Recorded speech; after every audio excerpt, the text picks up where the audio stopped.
Well, hello again. This is part 4, I believe, of the IF project. The 1967 BSA A65 650 Lightning. Two owners from new, Buffalo books, keys, toolbox, toolkit, you name it. This is just a process of massive sorting. It's all sorting and excuse me, it's fall off the side there. This is a process of sorting, and there's a lot of sorting. And what I do is I've been sorting everything into the relevant parts, so transmission parts together, primary drive, pistons, conrod, you name it. It's just been a process. I meant to explain last time that the process for removing the camshaft, and I forgot to explain that. I'm sure there's a tool for it, but the way I do it, which is actually really, really simple, is there's a notch. In fact, I'm going to get it for you.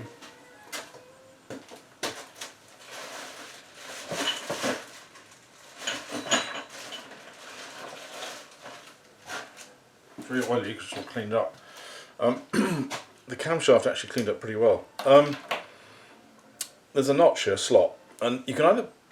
Sometimes what I've done in the past is I've used a piece of flat bar on a bench vise and then pop that on top and then undone the nut, this end. And for some reason I was under the impression it was a left-hand thread, but it isn't. It's a normal thread. So the camshaft is a normal thread. The only left-hand thread is on the oil pump pinion drive.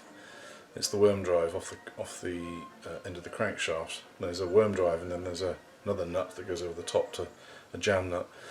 And they're both left-hand thread.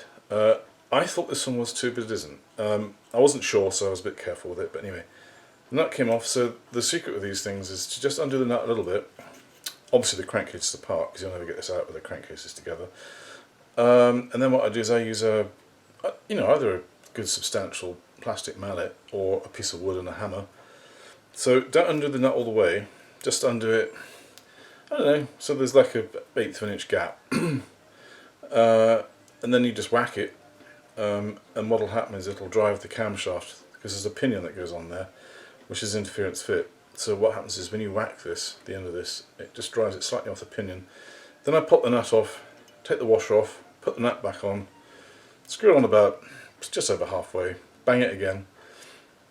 Then maybe, if it's loosening up nicely, undo it a bit more, because what you don't want to do is damage the threads, because that's a pain.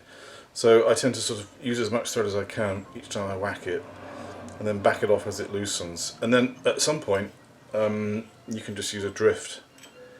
And I actually use the handle. It's an old screwdriver that I've got that doesn't have a shank on it, a shaft. And I just use that as a sort of like a nylon drift, which is perfect for this kind of job. So I just drifted it out, and there it was. It's very oily. It's all clean. This camshaft's good. Bit of corrosion, but it's actually on the trailing edge, so I'm going to chance it, because I think that's good enough. The lobes are really nice and round. There's no scoring at all. It's just purely corrosion from rust. I don't even know if you can see it from there, but it's pretty good. I've seen worse new ones. Years ago I had an old flathead Harley Davidson, and the camshafts looked like they'd been buried in the ocean for 20 years, and I thought they'll never work again. But being a Harley 45 flathead, almost impossible to get cams for those things. Maybe it is, I don't know, in those days it was. And so I used them, but do you know what? It ran like a champ, that bike, and I sold it running a year later, still running like a champ, no noise at all. I'm going to put that back in the bag, and I'll show you what I've done here. This is a grueling, miserable job. Well, it's sort of fun. I don't know, I've done it too many times, but it's so important to clean everything up. Every single thing you just need to clean up. And in Canada, I used to have a solvent bath, a parts washer, which was just a joy, because you just put everything in there, you can just brush it up and clean it. I don't have that here, so I'm making do with a little bucket of kerosene. I'm cleaning up all the parts in it. This was unrecognisable when I took it out. It was just covered in rust, but actually it's come out really well. I don't know where the rest came from, because it's not that. This thing here, this is often, this is the thing that, it's the selector fork pinion. not the sector fork pinion. It's the gear selection return spring, and it basically. I'm just trying to remember what part that's on now. I can't remember. Anyway, what it does is each time you flick the gear, it's something to do with this thing. So this thing flicks a gear, and this somehow returns it. There? I can't remember. I'd have to put it on the bike to remember where that goes. I just for the life of me can't think where that goes at the moment. It all comes, I always find with these things that there's only one place anything will go, so it's just a matter of seeking around. A lot of the fasteners have been taken off this. These are the crankcases, as you can see, they're pretty rough. This is interesting. This bike is a runner rod, which is in the box there, and you can see all the debris that came off the. I think the miracle here is that the guy didn't snap a rod, because it was almost there. This thing was going to blow any minute, I reckon. He must have just pulled the clutch in just at the right moment, because the rod's it's probably a half an inch bigger than it should be in the internal diameter, and the crank has been ground 40 thou under size. It has been ground, so that's good. But that needs a good clean up, obviously. I'm probably going to fit a return oil filter. I always fit return oil filters. It just makes me feel better. I'm also going to fit an oil pressure sending unit, which would go. If you can see inside there, there's a couple of screws. Am I looking at the wrong part here? Here we go. Oh no, that's the wrong part too. Here we go. This is it. That screw there, that's actually an access inside the back end of the pressure release valve. So what I did actually last time is I actually drilled into here, and I tapped it. I put a little extension on there, and then I put in a 1/8 pipe thread oil pressure switch. I think it was off a Chevy or something. I forget what it was off, but it was like £5 minimum pressure. Better that than nothing at all, because A65s are scary, because if you lose oil pressure, you've got problems, and you don't know you've lost oil pressure because there's nothing to tell you that you've lost oil pressure. So I think a warning light is always a really good thing on these. On the later ones, they had a bulbous protrusion on the casting there, which was drilled and tapped, and you could screw in an oil pressure switch or a gauge. I might even put a gauge on this. I don't know. It depends how I can route the line, because there's nothing worse than oil pressure lines that get severed and you spray all everywhere. So maybe a light. A light will do the job. Yeah, and that's that. And then these here, I've got everything grouped. I can't find the clutch push rod, which I did have. It's extraordinary how things disappear, but then they just reappear as if by magic. These are all the parts I've cleaned up. Everything's in bags. The transmission I figured apart this morning, there was a lot of surface rust on it, but actually underneath it all it was perfectly okay. Even the bearings are smooth as silk, so I'm going to reuse them. That's the rods I've cleaned up. I'm trying to decide whether I should use new bolts on there, but I don't know. I've never used new bolts before, so I should start now. Maybe, I see, but this is the one that was destroyed. I don't know if you can see, there's actually an actual lip on there where it's worn it down, so the shells were actually seized on the crank and spinning inside here. Incredible, really. So that's as far as I've got for now. Interesting, it came with 3 pistons. This is a standard piston, but different from the other 2. For one thing, it's got these little cutouts for the oil control ring. The others don't have that. And on the others, there's a recess where the wrist pin, the gudgeon pin goes in there. Then there's a recess, like a rectangular recess on both sides, but this one doesn't have it. This one feels kind of weightier, so I don't know if it's actually heavier. I should weigh them and see. But so anyway, that's the project so far. It's a long. The cleaning up takes bloody ages.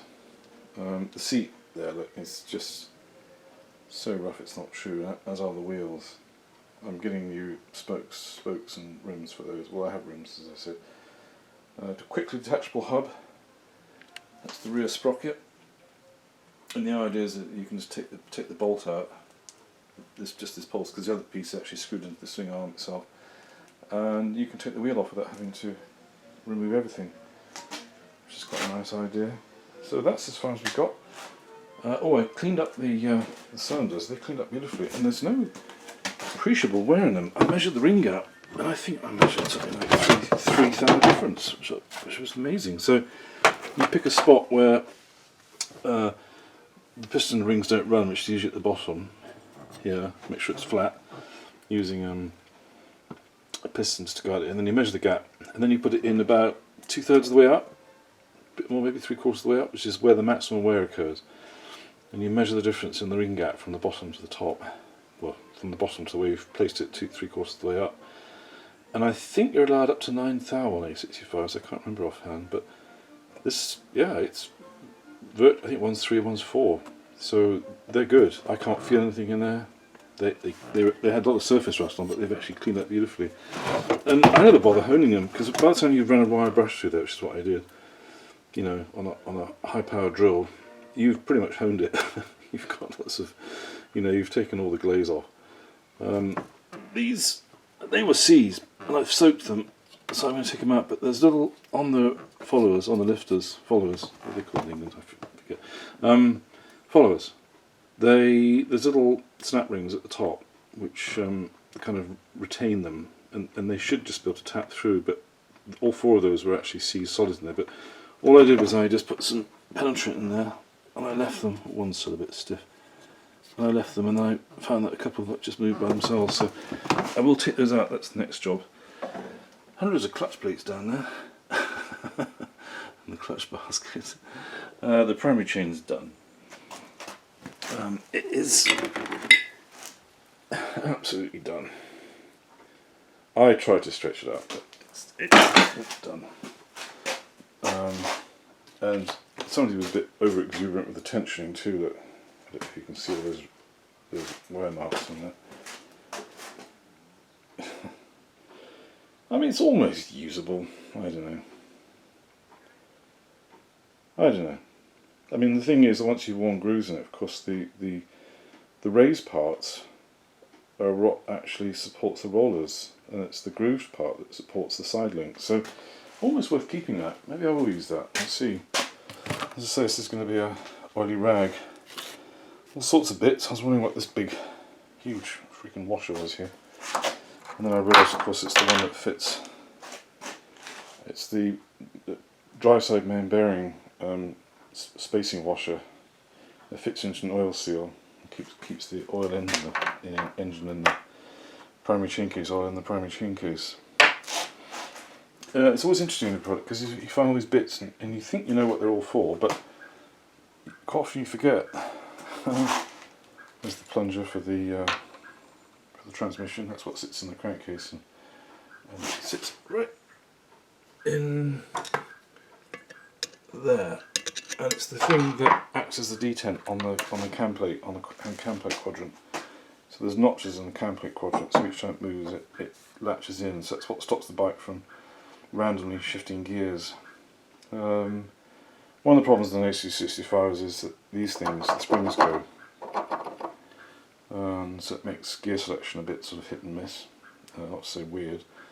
Also the cam plate quadrant can wear, and that can cause problems. And I think some of the A65s, I think it's the early models, they actually had issues with the transmission, but I've never had a problem.